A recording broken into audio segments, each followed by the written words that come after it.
على فكره عشان بس الناس مسكتني هارتني. انت يوم ما عرضت هنا ما الواقعه سمعنا ما كانش في صوت. بالظبط. فما سمعناش السب.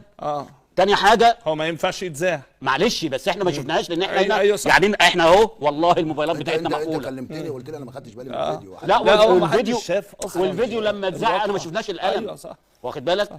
وبعدين برضو من خلال الكلام دوت انا بوجه رساله لحسين الشحات.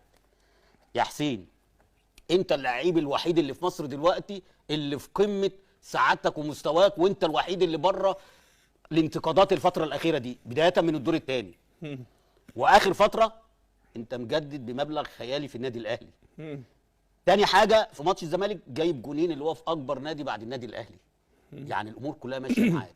انت بتقول حاجه اصل هو شتمني بوالدتي ومراتي صح؟ محدش سمع، دي اول حاجه.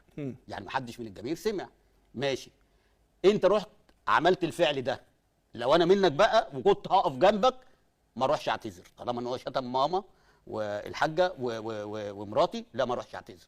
حتى لو هقف هتوقف 6 شهور، حتى لو هتخصم مني 5 مليون جنيه مش 500,000. مش هو شتم اهل بيتك؟ انت راح تعتذر ليه؟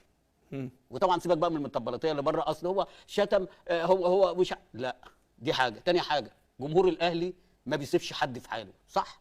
انت دلوقتي الراجل وانت قلتها امبارح الراجل غلط وعمل كده صح؟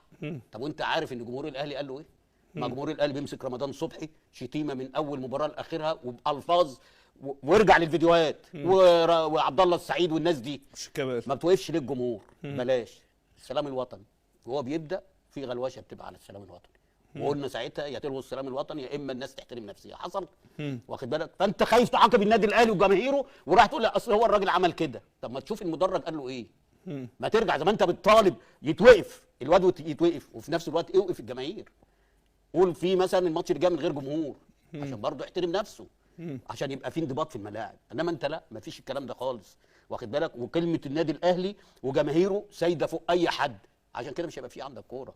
بس النادي الاهلي يعني اثبت في واقعه حسين الشحات ان هو فعلا فوق المنظومه بالقرارات. بالظبط كشف المنظومه. انا بقول لك القرار اللي خده محمود الخطيب بتغريم حسين الشحات نص مليون جنيه. بص انت دلوقتي كابتن محمود الخطيب لما جه العقوبه بتاع الكهرباء اول واحد قال لك لا احنا مش موافقين عليها صح؟ المليون جنيه وال 12 مباراه صح. لما لقى العقوبه بتاعت حسين الشحات السب ثم الضرب بالقلم ثم ان مفيش مبرر ليك يا حسين، انت المبرر الوحيد اللي يعني لا احنا سمعنا الشتيمه وبعدين انت نازل اصلا متضايق ومش في حالتك عشان قاعد احتياطي ثم جالك ضربه جزاء انت اللي جايبها وضيعتها.